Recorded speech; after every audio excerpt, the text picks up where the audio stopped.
Mark Bell from SuperTraining.tv. Super Training Gym, the strongest gym in the West. I'm benching here on a max effort night. For us, that's Thursday. And I do the triple Sling Shot Mark Bell workout here. Start with the reactive Sling Shot. That was a set with about 520 pounds for triple. I used the original Sling Shot for about 2 sets of 3, and then used a Mad Dog Sling Shot for about 2 sets of 3. This is around 560 or so, 550, somewhere in there. Crank out 3 reps with that puppy. I wanted to do 2 sets with each one of them, but it just wasn't happening. Here's Cara Weston going with a bench press in her shirt as she prepares for a meet. Her benches look pretty good on this night, so she looks ready to go. Here's Austin Baumgarten, who had a great night as well. Austin ended up benching, I think, a little over 500 pounds on this night, so that was good to see. He's getting used to that new shirt. Now here I am in the Mad Dog, and I switched to 600 pounds bar weight here.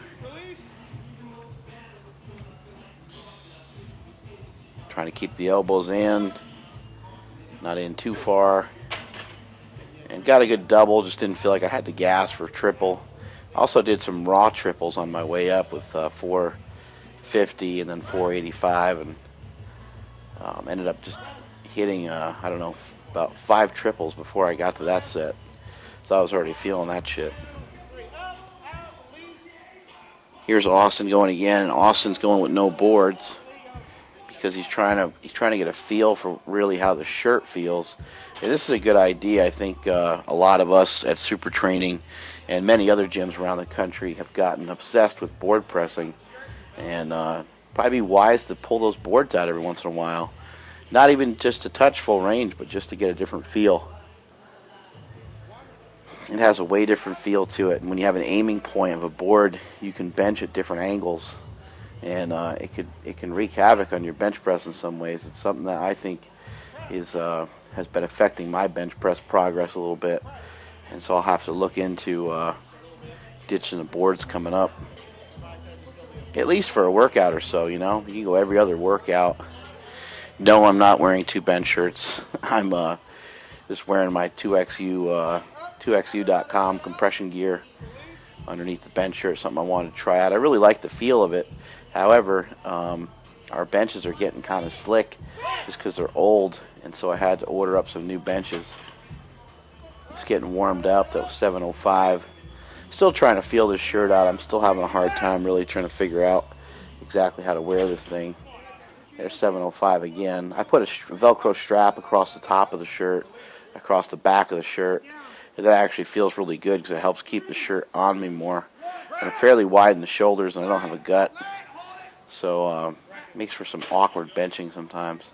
A great press by Austin. I was really proud to see him do that. That was pretty awesome. That gives me hope that 550 and 600 pounds are not too far off for him.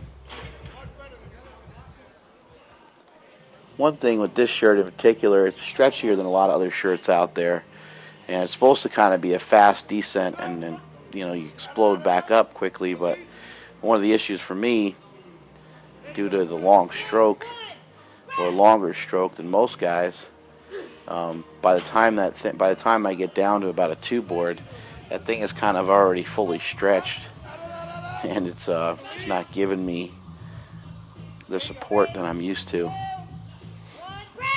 But, everything that you do in powerlifting, it takes time, whether you're switching to raw or switching into powerlifting gear or just learning how to use a monolift.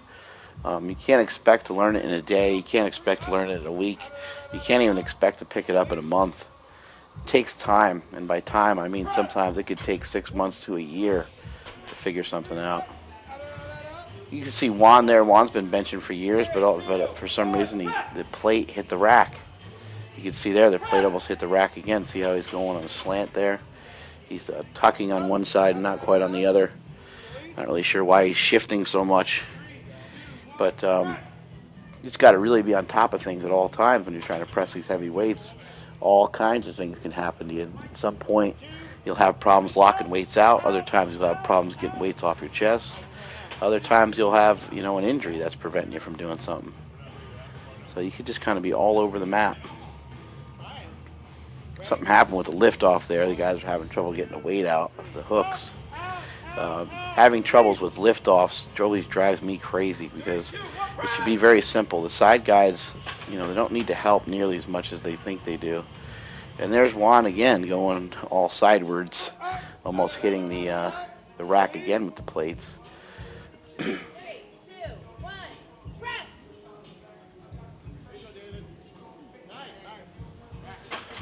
David locks out a pretty good one. His lift was fairly crooked as well. Maybe we just need to move the bench from where it is.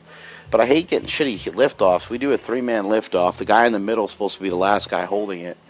And there's supposed to be some synergy between the group. But a lot of times, one guy will over-muscle it for some reason. He'll pick up way too much weight, and that'll shift the entire weight around quite a bit. And then some other times, the guy in the middle forgets to be the last guy to release it. So that guy needs to hold on to that barbell for an extra 1 or 2 count after he's handed the weight out.